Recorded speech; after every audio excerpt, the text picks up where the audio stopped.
A few years ago, I shut down my first startup. I was depressed, broke, felt miserable, and honestly, I was not sure I would ever build something real again. And now we've reached 1 million in annual recurring revenue. No external funding, small team, fully bootstrapped. This video is not about overnight success. It's not a motivational video.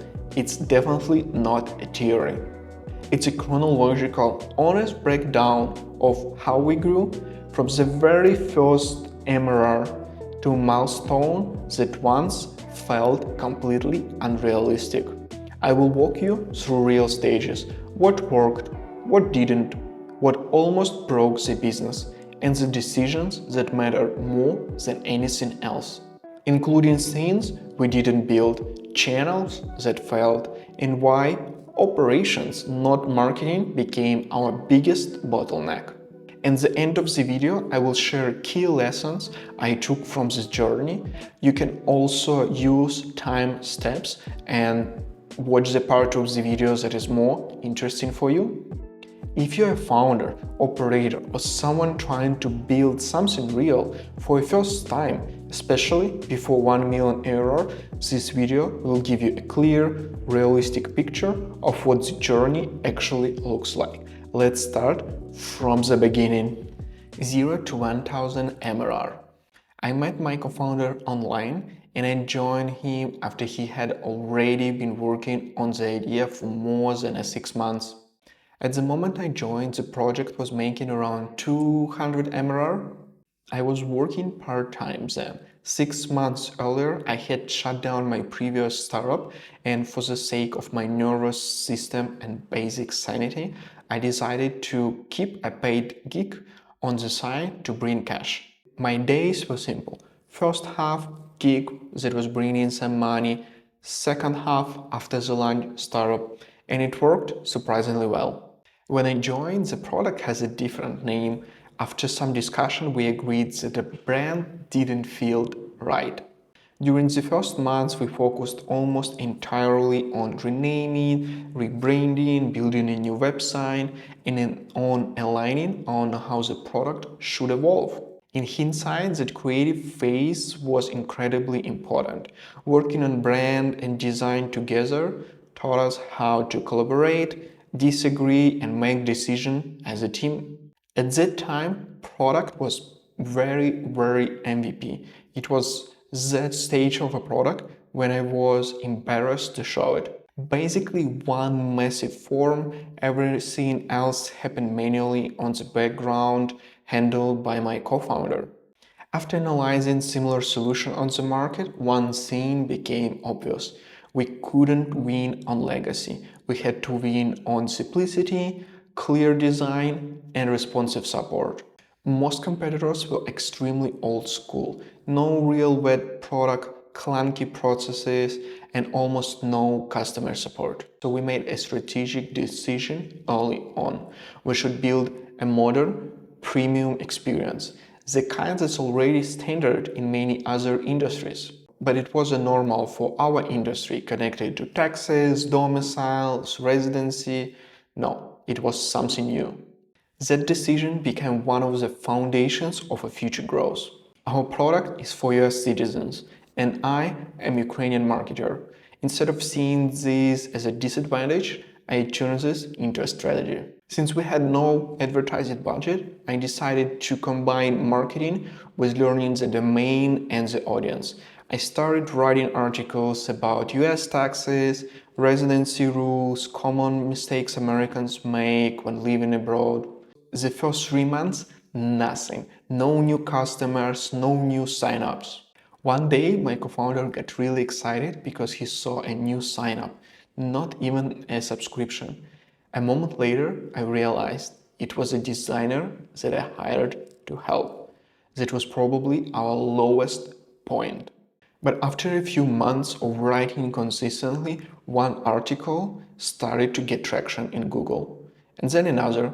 Slowly, we began receiving signups. The problem was the new product was still months away and the old one was hard to understand and even harder to onboard.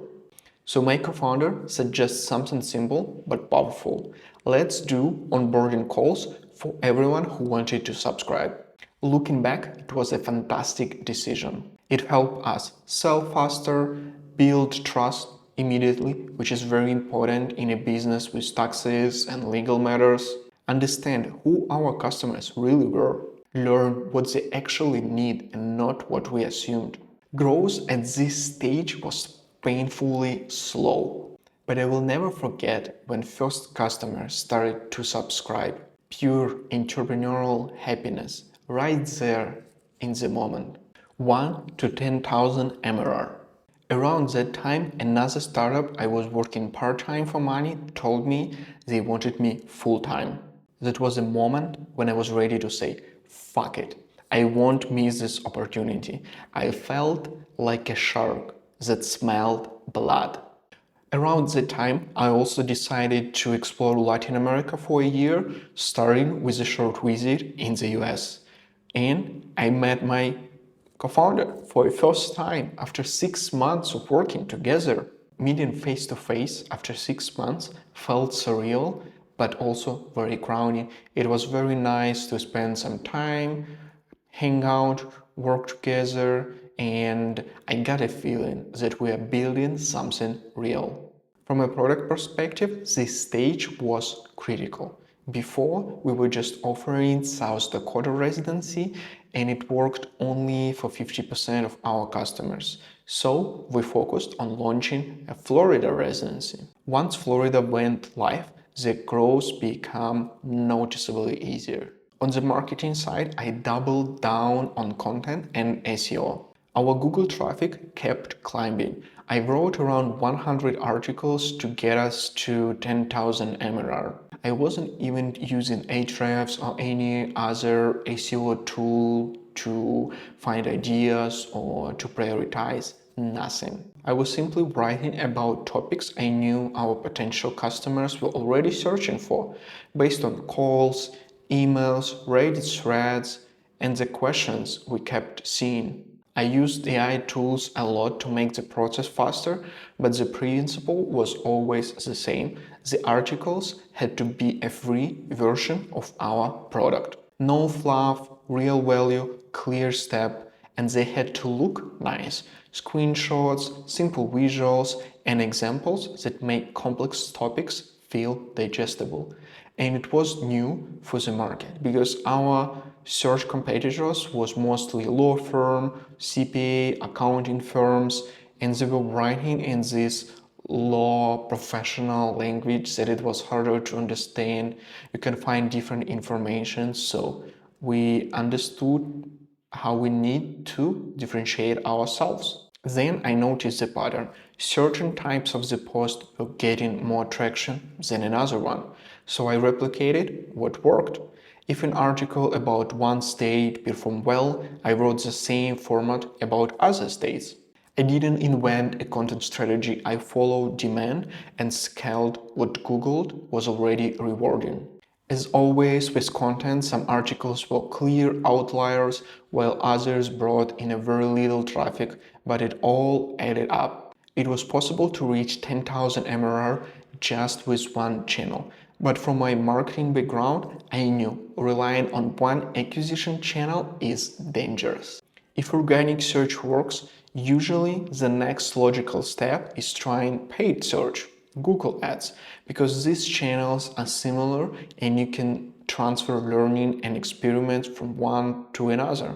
I also experimented with partnerships, tax firm, accounting firms, CPAs, but they didn't bring any meaningful results. Our affiliate incentives were small compared to their LTV expectations, and it was just not a priority for their business. Still, I don't regret it. Partnerships didn't work as acquisition channel, but they helped us build early trust and credibility.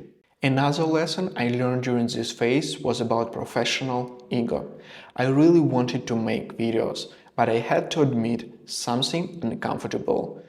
What I'm curious about as a marketer, as a professional, or excited to try is not always what's the best for business right now. So I made a decision. For Savvy Nomad, I write articles. For myself, I make videos for my personal YouTube channel. That separation helped both. We also learned more about our market. Initially, we assumed that our ideal customer profile are digital nomads. We even have a nomad in our name. But during this growth phase, we realized something important. Most of our customers were actually expats. They were more mature, more settled, more decisive. We figured it out through our onboarding calls and through my personal real conversations with Americans I met while traveling. In November 2024, we've reached 10,000 MRR, and it felt incredible. For me, it was a serious business milestone. I even recorded a stupid little dance video to celebrate, and I don't regret it at all. Money pull up, action, we are turn it up. Shot around the place and guess who I bring it up. Pull up, hot, yeah we hot. Bad girl there, them I whine it to it up. Our business has seasonality. Demand is significantly higher during tax season. From January 1st to April 14, we crossed 10,000 MRR just a few months before tax season. That felt like an opportunity. I decided to experiment with influencers and newsletters. Luckily, I had already scouted a few creators during earlier short video experiment, so research didn't make much time. I decided to experiment with influencers, content creators, newsletters, and because I was doing some experiment with short form videos before, I already had some influencers that I can collaborate with. The result? Little to no traceable conversions. It might work as a brand channel in the long run, but from a performance perspective, the math didn't really work.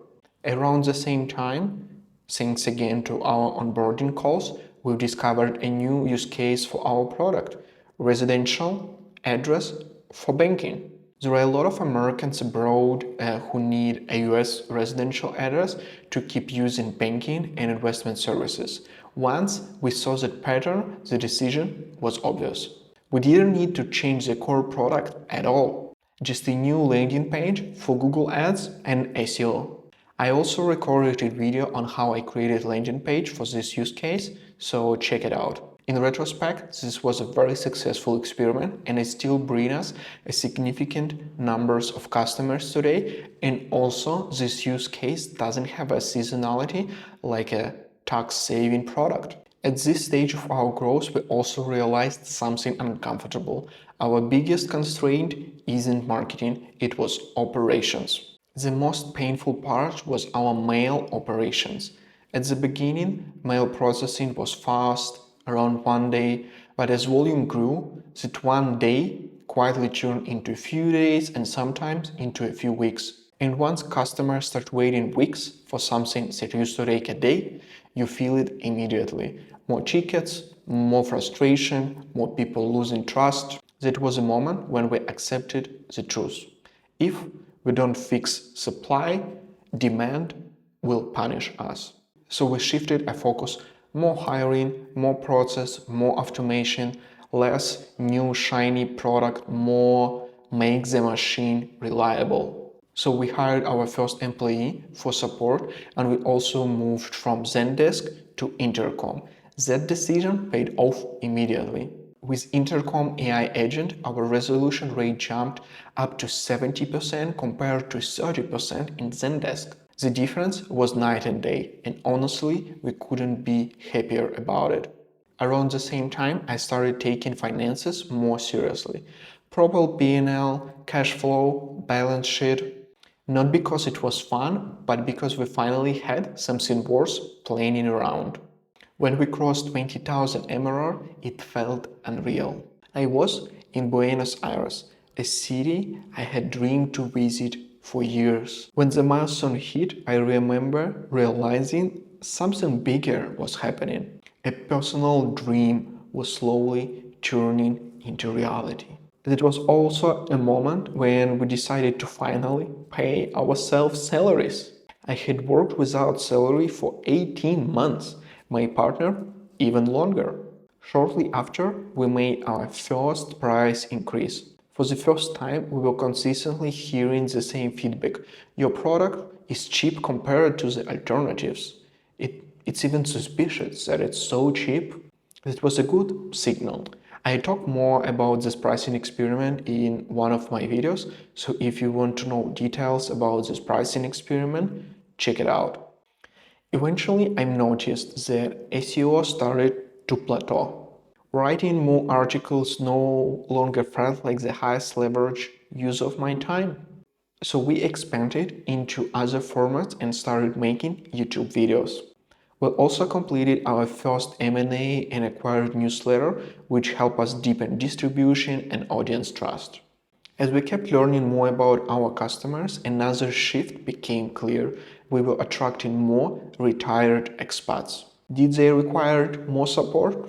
Yes, but they were also incredibly grateful. They left reviews more often, they appreciated the service deeply, and they reminded us why we were building this in the first place. 50 to 85,000 MRR or 1 million ARR. At this point, operations became a bottleneck for our growth, so we had to hire more people. And my business partner spent a lot of time on engineering to improve operations. It sucks when supply limits your growth. At the same time, it's hard to complain. We decided to add new premium tier with lease agreement, utility bill for high net worth individuals, and it helps us to increase LTV. Besides that, we haven't changed our web product much because all engineering resources were focused on operations automation to provide premium customer support. Google traffic is in plateau, but our bet on YouTube started to bring results and we got our first viral video, which brought us almost 10,000 subscribers. I've also realized that I've reached the point with Google Ads that I'm not skillful enough to continue scaling it. So I've decided to hire agency, and because I build in public, plus my background in marketing, I have had relatively a lot of options to choose, which definitely help. At this stage, we were adding 10,000 MRRs a month, and it felt unreal compared to times when we were happy to have one new customers every day. Here, I've also started to share less in public and making few YouTube videos. It was hard to justify spending time for a few hundred views when business is growing and it needs my time, operations need my support.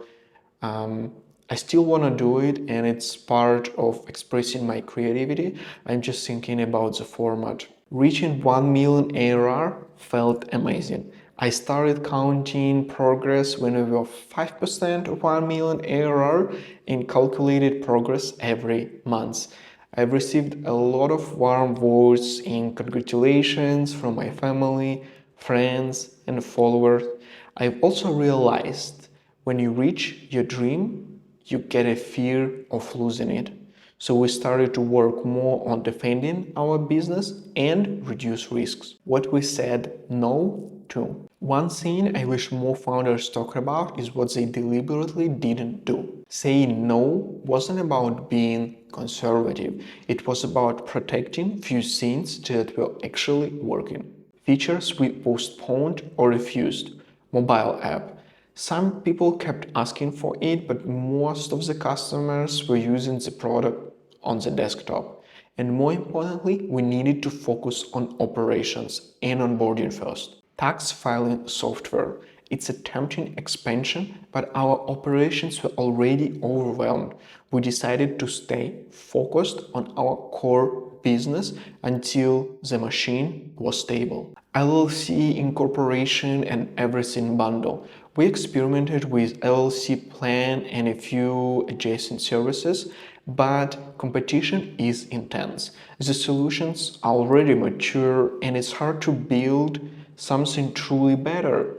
Not just another version of what exists, it's also increased support complexity and demand wasn't strong enough. Channels that didn't work, at least yet.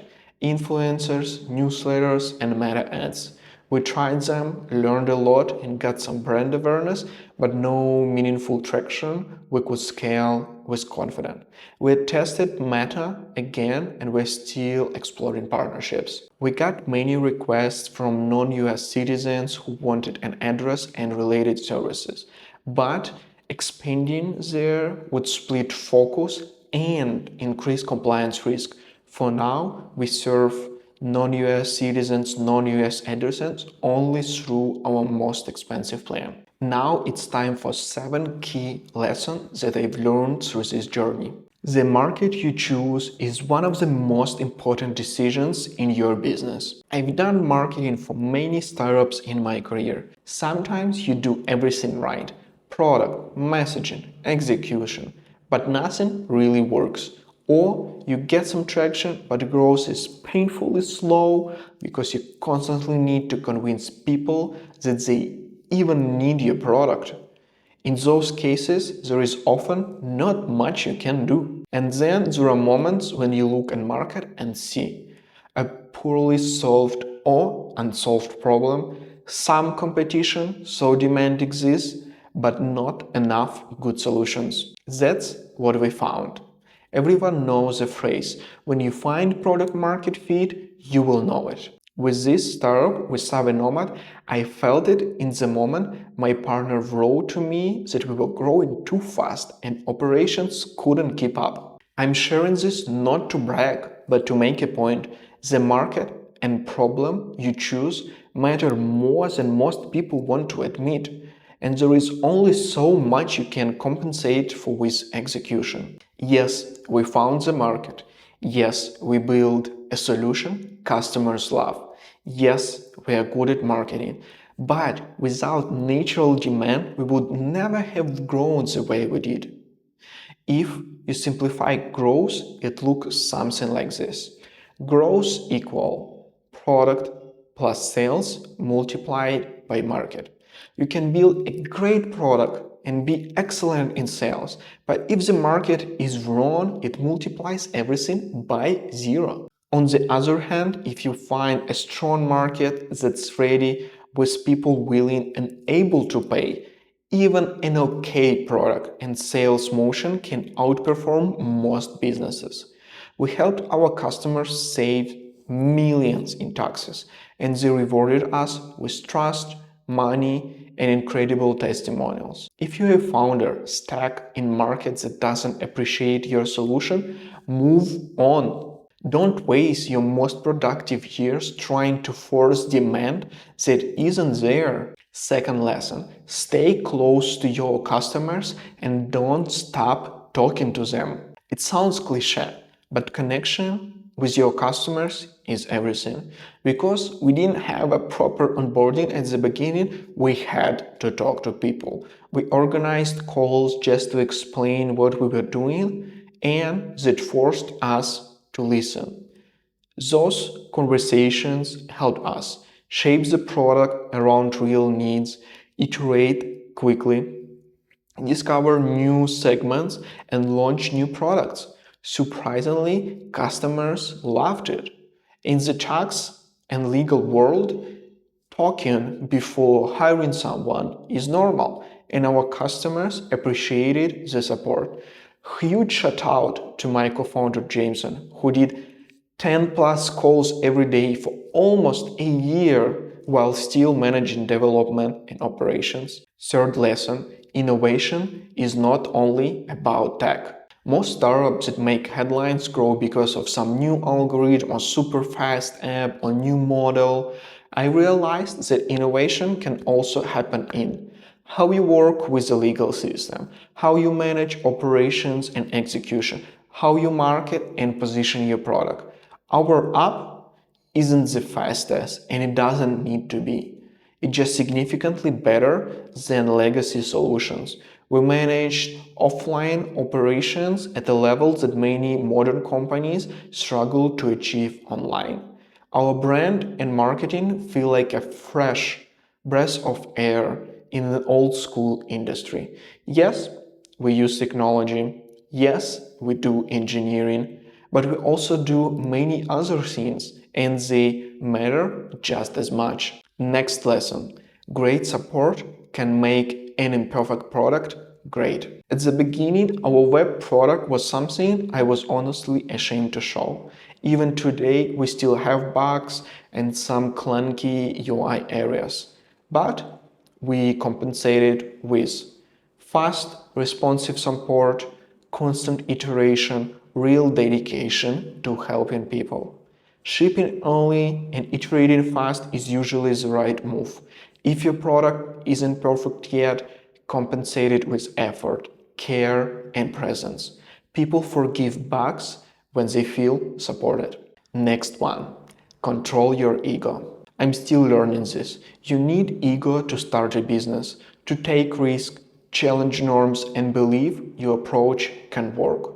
That inner conflict inside you push you through hard moments, but ego can also hurt you if you let it override what's best for the business. In the beginning, I wanted to make videos. Instead, I focused on writing articles because that's what worked best at that time. I knew it was better for my co-founder to be the face of the business and talk to customers. He is an American, we sell to Americans. That's why all our articles are published under his name, and I am completely fine with it. Listen to your ego, understand it, but don't let it run the company. Commit to the destination, but enjoy the process. Goals matter. They help with prioritization, progress tracking, and alignment. They give structure. But if you only live for milestones, you will always be chasing the next one. Sooner or later, every dream becomes the new normal. You can be happy living in the past or constantly projecting into the future. Happiness exists only in the present moment. I enjoy working on this business. I enjoy working with my co-founder. I love our customers and care deeply about making their lives abroad better. I enjoy our team and what we are building together.